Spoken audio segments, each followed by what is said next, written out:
We have created here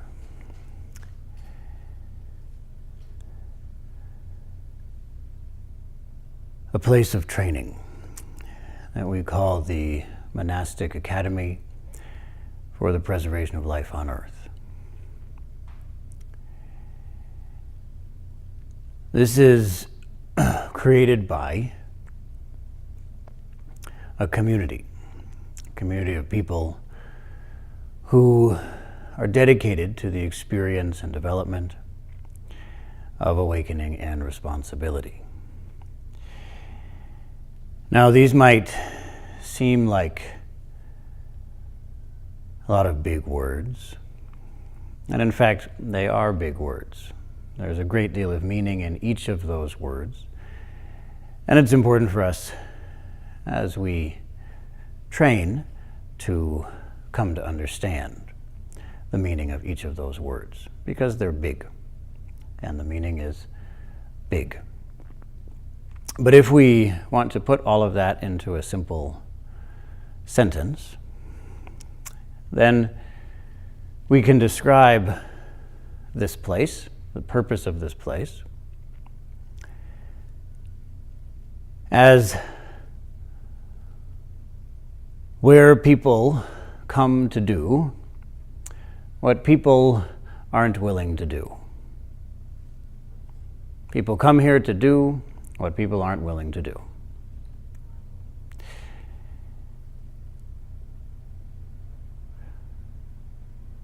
And what is that? That's giving up self-centeredness, giving up conceptualization, letting go of our attachments, purifying our minds. People come here to cultivate our own minds, our own hearts, our own lives in the ways that we're not willing to do it. This point is very important to see clearly. The ways of cultivating our minds and our lives that we're willing to do, well, we don't need a place like this for that. We just do that. And yet for each of us, there are aspects of our minds, aspects of our lives, where changes are needed. We're aware of that, but it's hard to make those changes. And in fact, it isn't merely that we don't know how to make those changes. Although often it's the case that we don't know how. It is very possible that we want to make a change, but we don't know how. But even deeper than that, there are changes that need to be made that we're not willing to make. There's a deep resistance to certain kinds of personal growth.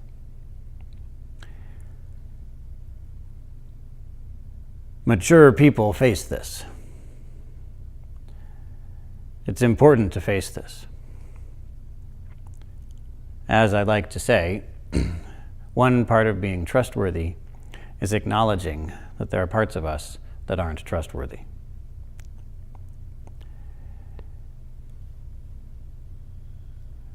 We see that there are parts of ourselves that resist the changes that are needed. And many people who face this choose to enter a spiritual path, perhaps a path of meditation, perhaps even come here and train here. Some people come to train for a short period of time, hours, days, weeks. Other people choose to stay and live here for a longer period of time in order to work through the deeper layers of resistance. In any case, we must look upon each of those people as heroes. These are the people who are willing to do what people aren't willing to do. It's incredible. It's inspiring.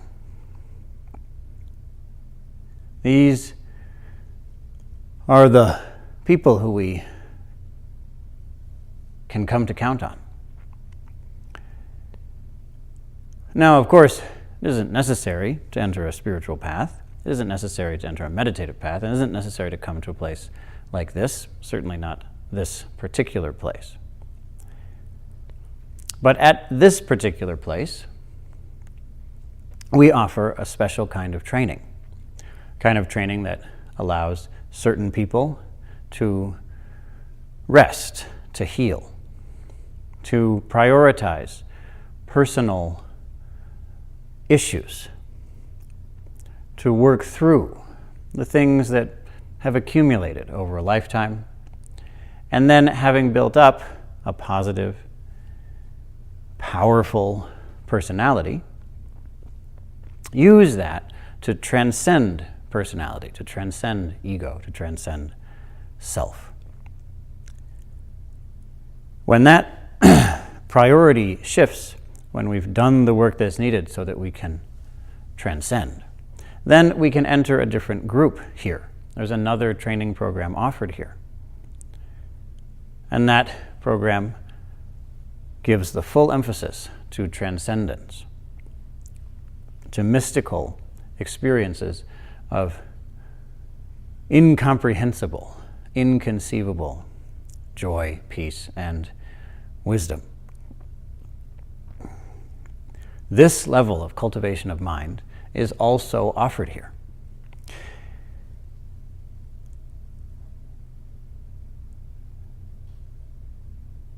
People who move through this kind of training also are heroes. Of course, anyone who faces the unwillingness in our hearts to do what we know is right, anyone is a hero who does that. And this group is a member of that amazing, fascinating, brilliant community.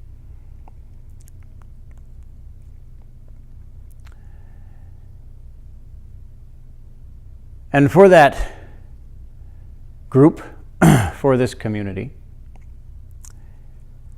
we are dedicated, out of honoring that group, out of respecting, caring for that group, we're dedicated to creating the best possible environment, the best possible external environment for them to, for you, to cut through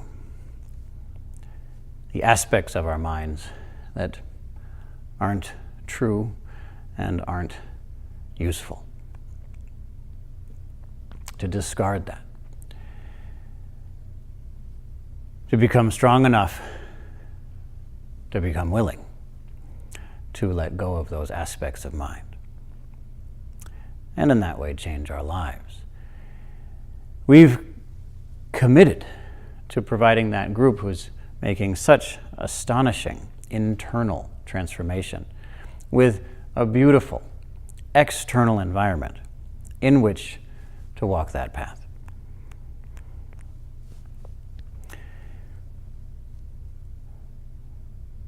So, this is a lot of beautiful words, but what does it mean practically? Well, it's simple. It means that we're building meditation spaces. It's as simple as that. This group deserves a place to meditate. There. That's it. It's not complicated.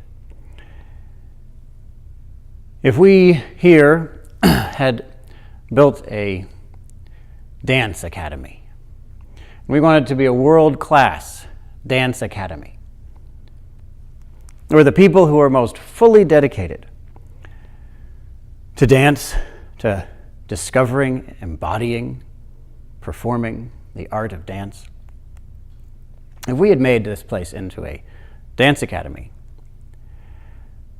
well then, we would need a dance studio. You can imagine this place as a dance academy without a dance studio. We just move the couches and hope that that will be good enough. And the truth is, that's what this group has done with the meditation spaces. We just moved the couches. I mean, here we are in this room right now. We moved the couches. And we're sitting in a nice, beautiful way, because that's manifestation of our state of mind. And yet, we have to admit that this space that we're sitting in was not designed specifically for what we're doing right now. In the same way that if you move the couches and try to dance in the living room, you can dance. It's not that you can't. It's that you have not yet come to the point when everything has been compromised in order to support dance.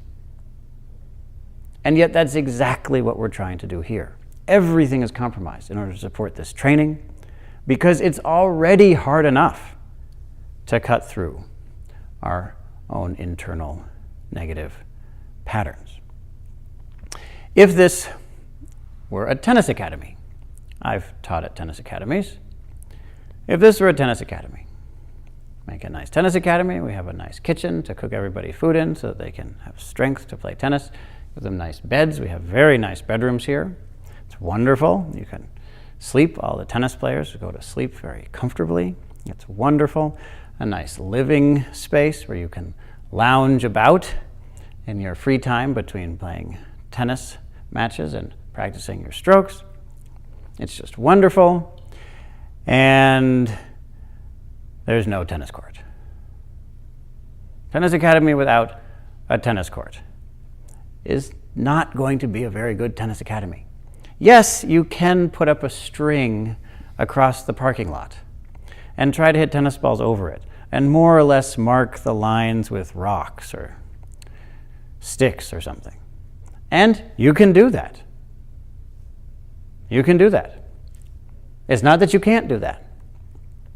But it is that that will not be a world-class tennis academy. Why? Simple. Because you haven't yet adjusted the outside to fit the inside. And yet that's exactly what we're aiming to do with this training. We want to internally commit to a path and then shift the whole world in order to make it possible for us to walk that path. That's how we change the world. When we talk about changing the world, we say, I'm going to change the world. What do we mean by that? We here, anyway, don't simply mean what most people mean, which is, I have an idea of how the world should be. And when the world is more like my idea of how it should be, it will be a better place. That's the normal way that human beings try to make the world a better place. And this is where it's gotten us. A lot of people fighting about ideas. And then those ideas are implemented, and often as not, they cause more problems than they solve. Instead of that, we directly commit to the path of transcending attachment to self, and then we adjust our lives in order to make it possible to do that. That's the compass that we use.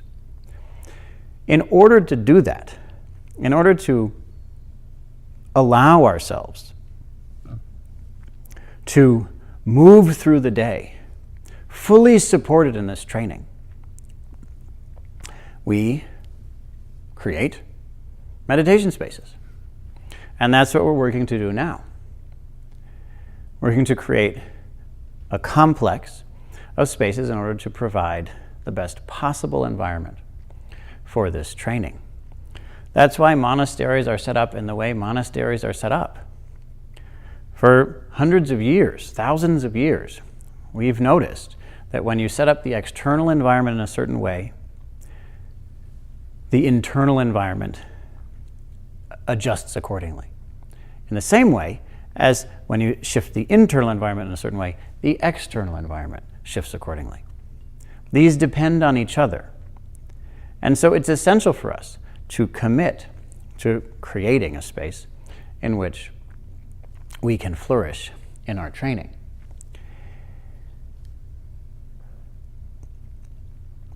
The structures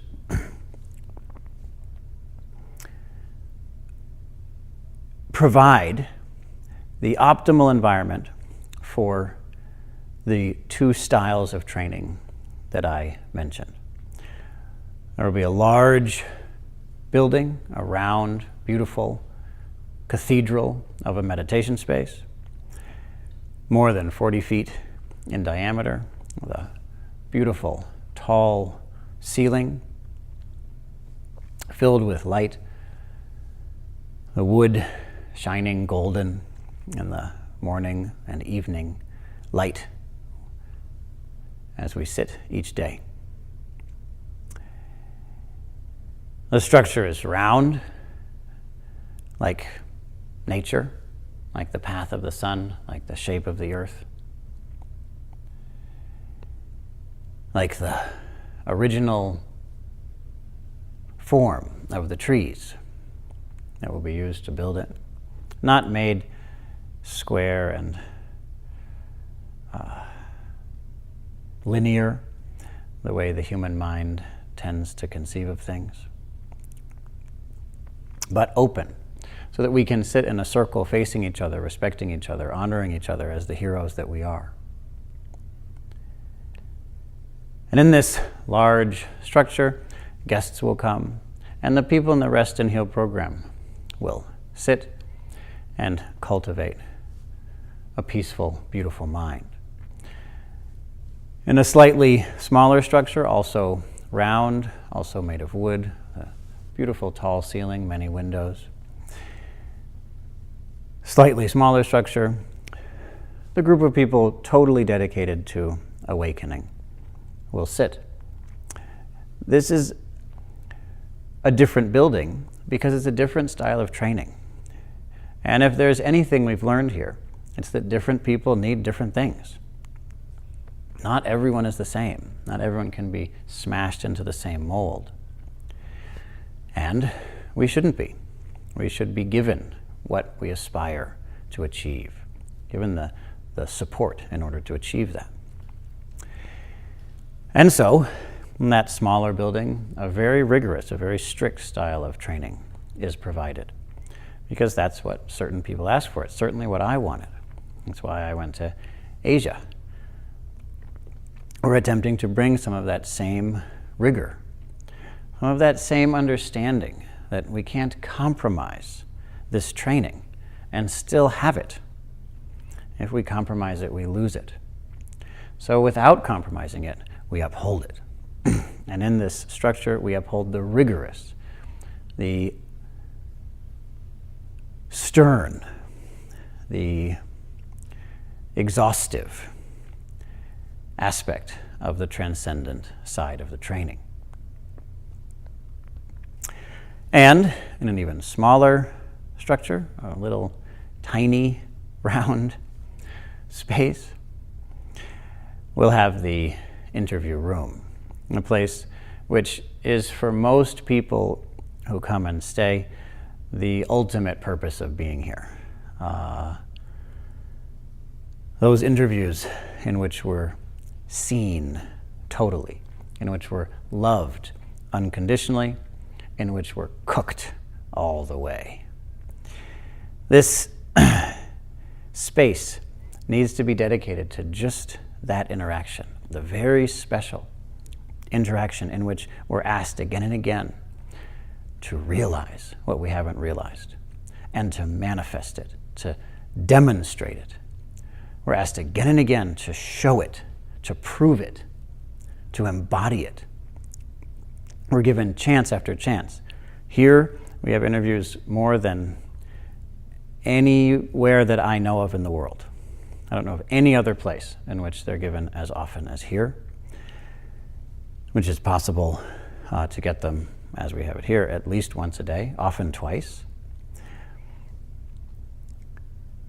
Constant care given to each person individually in a different way, so that each of us receives, to the maximum extent possible, the optimal training for us personally, for where we are today, not even where we are this week, but where we are right now. A space created just for that interaction, just for that intimacy and honesty. That space gives us what I consider to be the most important part of the training when it comes to fulfilling our potential. There are many different styles of training in the world. Even within certain traditions, there are different styles of training. And as far as I can tell, the best possible predictor for whether a person will fulfill their potential is how often do they interact on the very edge of their practice, the very edge of their spiritual ability, with someone who can demonstrate to them what the next step is. Not just describe it, not just read it out of a book, but have that shown, have the invitation given. How often does that happen? Now, this isn't just true of meditation. It's true of tennis. It's true of dance. Certainly in tennis, you always want to be playing with people who are better than you, and that's the main way you learn how to become a better tennis player. It's not, the main way actually isn't through learning techniques or understanding strategies. It's by actually interacting with someone who can play better than you can. And it's just the same with this practice. Those direct interactions in which we're shown how to take the next step and in which we are immediately, with urgency, asked to take it. Show me. Demonstrate it. Reveal it. Prove it.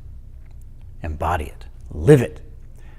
That's given to us again and again until at some point we start to believe it, that we can. These three spaces, providing three very different purposes, each one built specifically for that purpose. This is a beautiful vision, and the people here deserve it. The people here deserve it. People here have given up everything, whether that's for a day, a week, a year, a decade. To be here means surrendering. It means doing what we're not willing to do. It means taking care of the task that we received when we were born.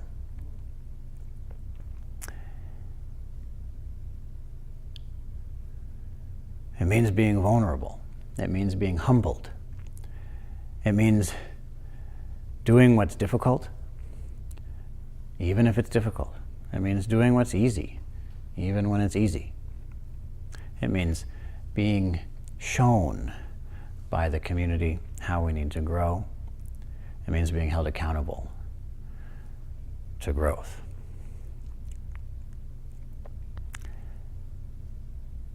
Such people deserve the care that these structures will give, so that we don't have to go through what we went through earlier today, just before this talk of where should we be when, oh, well, this space isn't supposed to be used for this, but maybe we should be in it anyway, and all of that confusion that we have every day, constantly struggling with the space because it just wasn't quite built for what we need.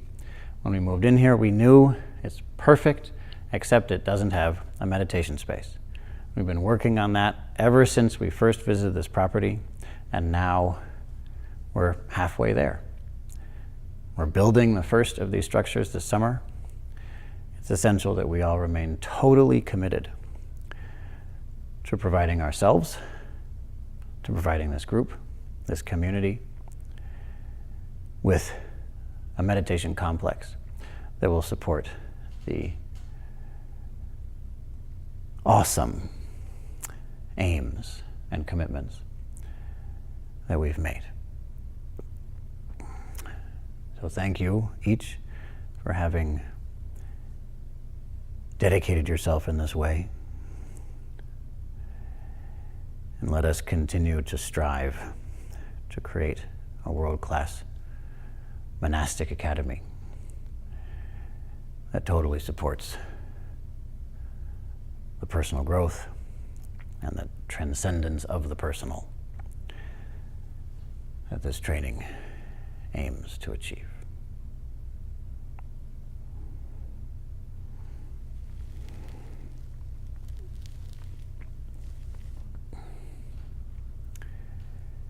And let us remember that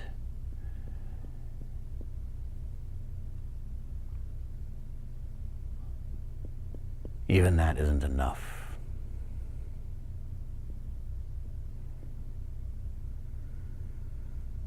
It's only enough if we take that into the world and provide a refuge, solace, care for all living things.